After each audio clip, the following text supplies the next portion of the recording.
Voilà à l'instant le discours de Nouvel An du président de la République. Restons à Koulouba où le président de la République a accordé une audience au ministre français de la Défense. Jean-Yves Le Drian, en provenance de Gao, est venu faire le bilan de l'opération Serval au Mali au président Ibrahim Boubacar Keïta. Le ministre français était à Gao pour remonter le moral des troupes françaises dont l'effectif a été réduit. Écoutons Jean-Yves Le Drian au micro de Agali Ag Aguissa. Je suis venu saluer ici pour le réveillon les forces françaises qui sont présentes au Mali, les forces de Serval, parce qu'il est normal que leurs ministres viennent à la fois les féliciter, les accompagner et les soutenir. Et bien évidemment, au cours de ce passage rapide, je suis venu saluer et faire preuve de ma considération au président de la République. Nous avons pu faire le bilan de l'année 2013 et rappeler, puisque j'étais à Gao tout à l'heure, qu'en 2013 à Gao, on torturait, on coupait des bras. Et que maintenant, le Mali a retrouvé son intégrité, sa souveraineté, après l'élection d'un président, après l'élection d'une Assemblée nationale, bref, le chemin est tracé, et le Mali a retrouvé sa fierté. Et maintenant, les voies du développement s'ouvrent. Et la France sera là pour soutenir à la fois le développement, mais aussi pour garantir la sécurité, puisque même si nous avons baissé le niveau militaire de Serval, nous resterons sur la durée un nombre significatif de militaires au Mali pour effectuer le contre-terrorisme, parce qu'il faut éviter toute relance de risque qui pourrait venir perturber l'intégrité retrouvée. Monsieur le ministre, qu'est-ce qui est prévu pour 2014 et particulièrement pour la région de Kidal? Pour moi, il n'y a pas de région de Kidal, il y a un Mali qui a un président. Donc mes souhaits vont au Mali et à son président. Un Mali uni qui retrouve les chemins de la démocratie et du développement. Voilà le ministre français de la Défense qui va passer le réveillon à Bamako. Les 147 députés devant siéger à l'Assemblée nationale du Mali sont connus depuis cet après-midi.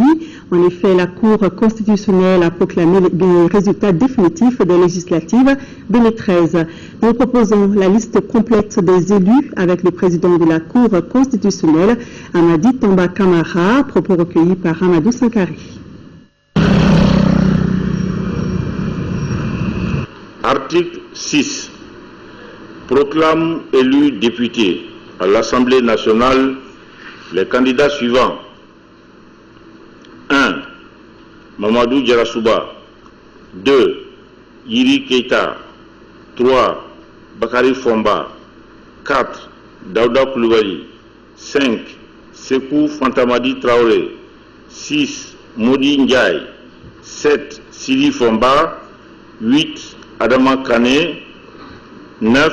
Amadou Djebkile, 10. Bokari Sagara, 11. Yagama Tembeli, 12. Soumaïla Sissé, 13. Dédéou Traoré, 14. Bajan Ad Hamatou, 15. Aïchata Alassane Sissé, 16. Mohamed Ould Matali, 17. Almouden Ad Iknas, 18. Ahmada Ad Bibi, 19.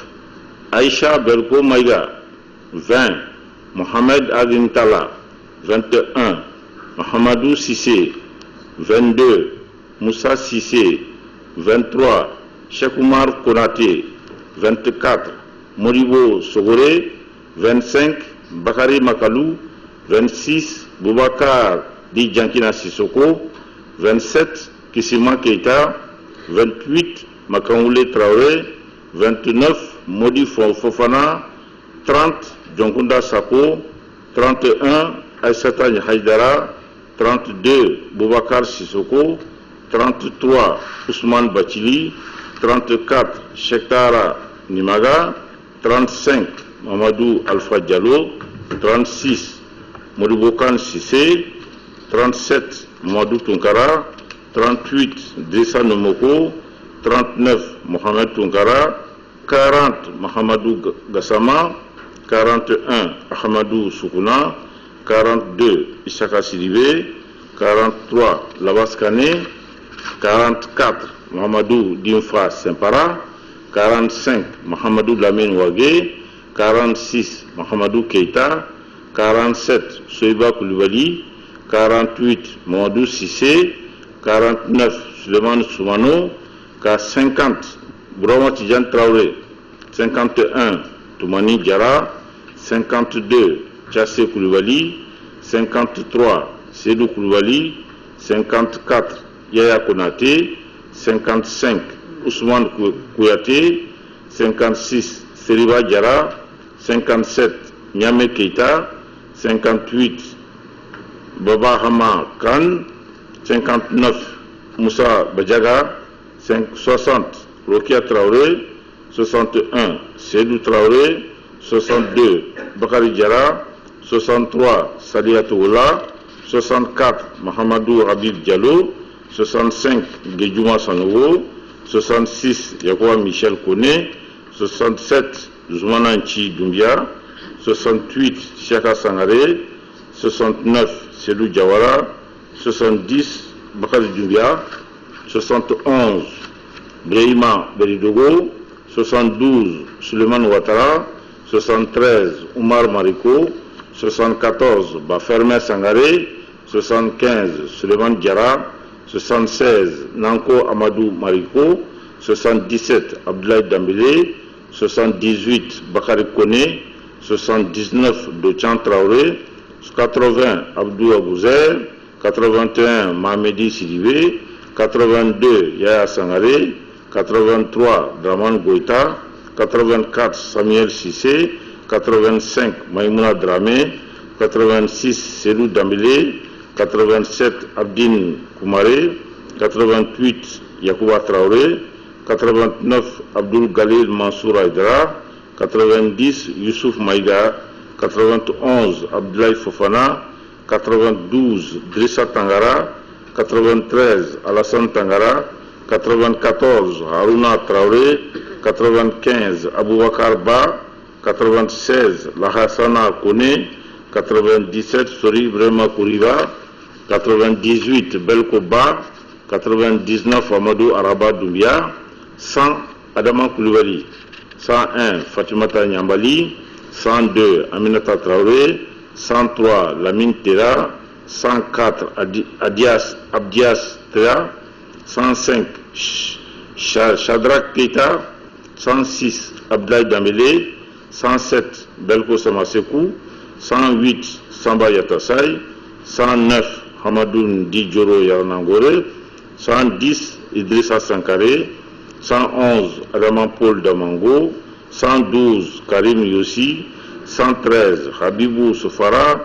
114, Sekou Abdul Kadri Sissé. 115, Amadou Maïga. 116, Ilyas Goro. 117, Issa Togo. 118, Youssouf Aya. 119, Djibril Diarra. 120, Hamadou Nyangali. 121, Abdraman Nyang. 122, Amadou Sissé. 123, Assata Touré. 124, Aziza Mint Mohamed. 125, Al-Qaïdi Mamoudou Touré. 126, Oumar Traoré. 127, Mohamed Ould Sidi Mohamed. 128, Boubacar Maïga. 129, Ibrahim Amadou. 130, Aguissa Sédou Touré. 131, Alousna Malik Touré. 132, Abdoul Malik Sédou Diallo. 133, Halidou Bonzei. 134, Abdoul Kassoum Touré. 135, Fatmata Dit Tenen Sempara. 136, Mamadou Doumbia. 137, Karim Keita. 138, Khadi Nyagado. 139, Kayouara. 140, Moussa Diarra. 141, Ndoula Cham. 142, Moussa Kembine. 143, Oumou Simbo Keita. 144, Amadou Cham. 145, Bafotigi Diallo. 146, Mohamedou Lamine Djigné. 147, Moussa Koulibaly. Article 7 dit que le mandat des députés prend effet à compter du 1er janvier 2014. Article 8. ordonne la notification du président Taré au président de la République, au Comité national légal accès aux médias d'État, au président de la Commission électorale nationale indépendante et au requérant. Article 8 ordonne la publication du président Taré au journal officiel. En siégé à Bamako le 31 décembre 2013, M. Amadi Tamba Kamara, président, M. Magran Keremagan Dambélé, conseiller, Mme Manassa Danyoko, conseiller, Mme Fatmata Dial, conseiller, M. Malé Diakité, conseiller, Mme Dao Rokiatou Koulibaly, conseiller, M. Ousmane Traoré, conseiller, Mme Diara Fatmata Dambélé, conseiller, M. Amadou Keita, conseiller, avec l'assistance de Maître Koulibaly Dabou Traoré, greffier en chef. Et nous vous proposerons dans nos éditions de demain l'analyse de la rédaction sur ces résultats. Ce 31 décembre, 600 agents des forces de sécurité seront déployés dans le district de Bamako pour permettre aux populations de fêter dans la quiétude. En plus des services de maintien d'ordre, les agents de la protection civile seront aussi au rendez-vous pour apporter secours et assistance en cas d'accident de la circulation ou d'incendie. Mohamed Diarra est allé voir le dispositif. Pour bien finir l'année 2013 et bien commencer 2014, les autorités ont décidé, comme tous les ans, de renforcer la sécurité le soir du réveillon et même au-delà. Pas moins de 600 agents des forces de l'ordre seront déployés dans le district de Bamako. Les patrouilles sectorielles sont organisées à travers tous les districts.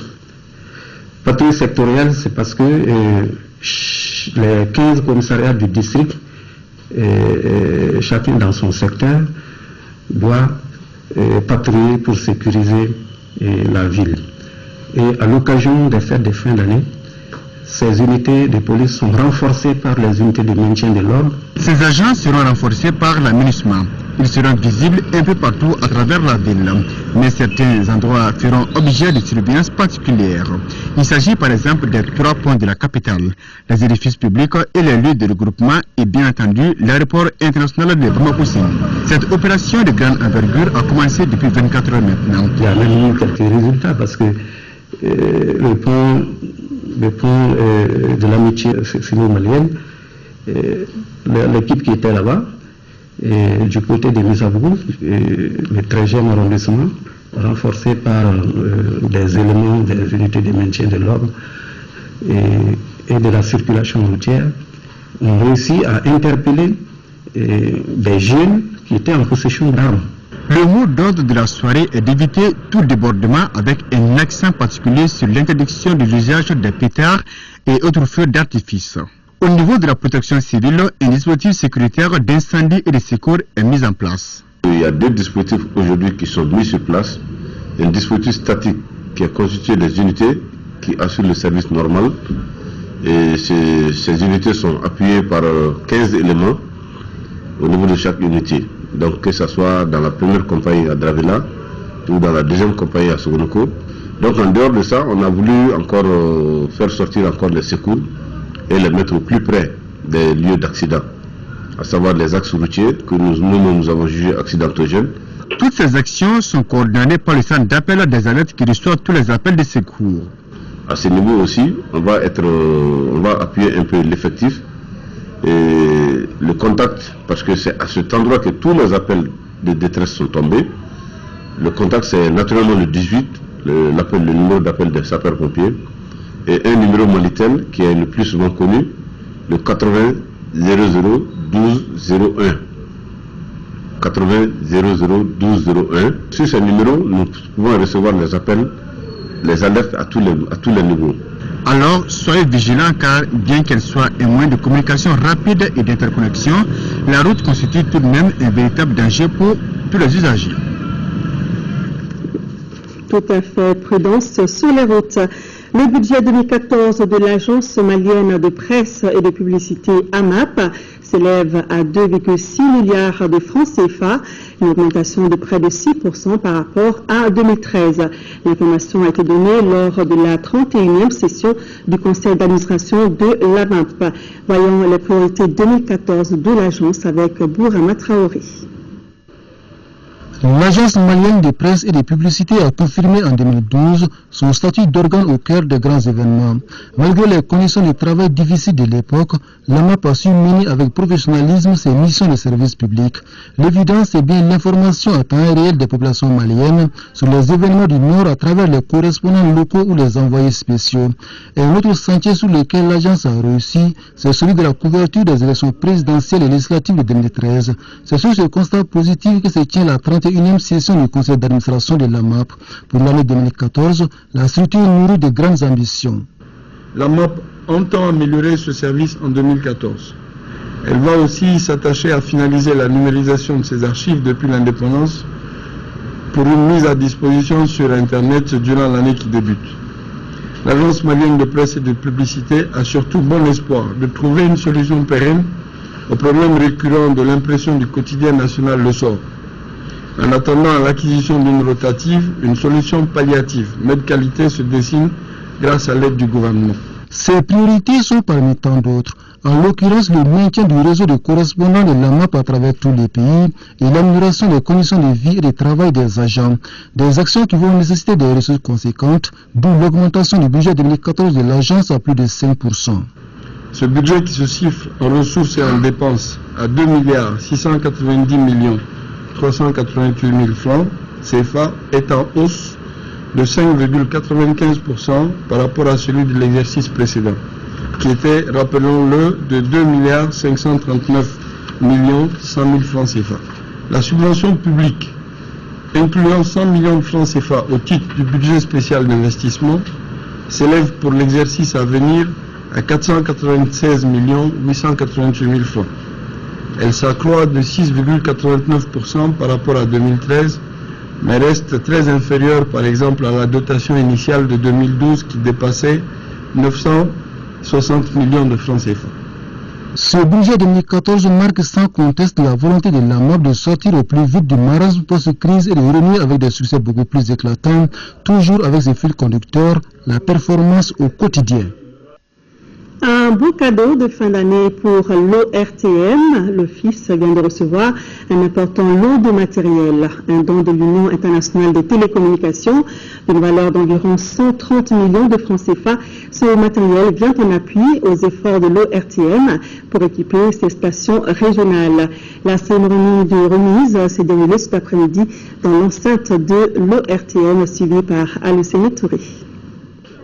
Ce matériel de dernier cri est la manifestation de la qualité de la coopération existante entre le Mali et l'Union internationale des télécommunications. Composé de caméras, d'ordinateurs, de matériel de montage et autres accessoires, ce lot de matériel servira ainsi à la production, à la post-production et à la liaison entre les stations régionales et la station mère. Nous avions engagé ce projet-là depuis 2011. La crise ayant intervenu avant que les équipements soient livrés, évidemment ça a été un peu retardé, mais je suis très heureux aujourd'hui que nous avons ces équipements-là en place. Vous avez ici tout simplement un échantillon.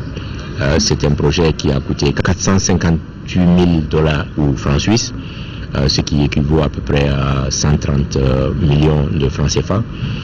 Nous sommes sûrs que cela permettra de pouvoir équiper toutes les stations régionales et la formation va suivre très bientôt. C'est donc tout naturellement que le représentant du département a exprimé son sentiment de fierté et l'engagement de sa structure à accompagner cette dynamique. Je pense qu'à travers cette remise de dons à l'ORTM, l'UIT fait encore preuve de l'accompagnement traditionnel qu'elle a toujours témoigné vis-à-vis de notre pays et de l'ORTM en particulier.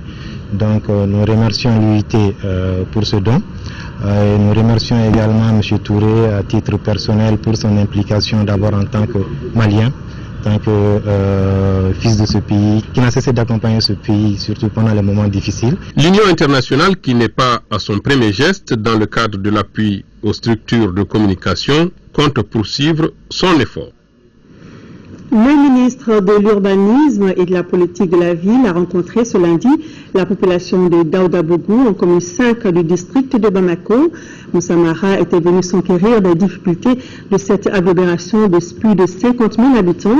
Ces échanges entrent dans le cadre du programme de développement des villes initié par le gouvernement. Nous remercions Sissoko. Des quartiers du district de Bamako manquent d'infrastructures indispensables à leur épanouissement. Certains de ces quartiers dits défavorisés comme Daoudabougou seront pris en compte dans le programme de développement des villes. C'est pourquoi le ministre de l'Urbanisme et de la Politique de la Ville est venu vers cette population de la commune 5. Ici, les besoins exprimés sont entre autres l'amélioration de l'état des routes, l'aménagement de caniveaux, l'éclairage public, la gestion des déchets. Nous avons souhaité ne pas simplement nous contenter de rester dans les bureaux et d'identifier à distance les difficultés supposées de ces quartiers, mais de travailler sur le terrain avec la collectivité territoriale pour que par eux-mêmes remontent les besoins les plus pressants et que par eux-mêmes aussi remontent les solutions pour faire face à ces besoins.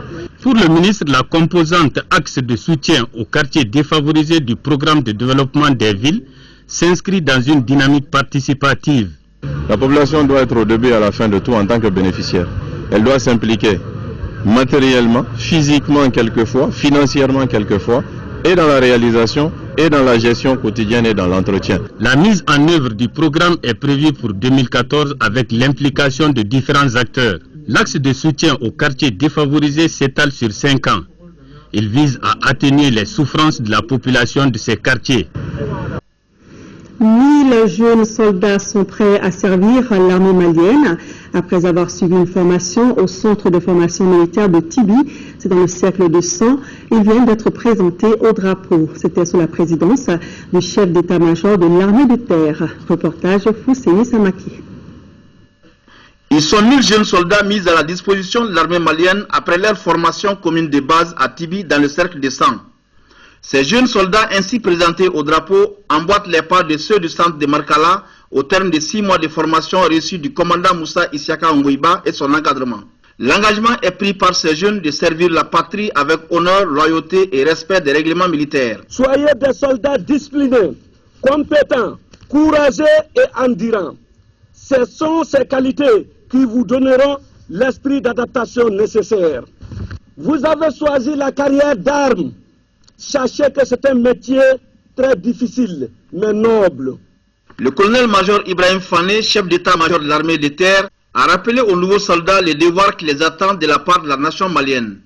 Cette formation est la preuve éloquente de l'engagement des plus hautes autorités de l'État dans le soutien des forces armées du Mali et dans leur professionnalisation.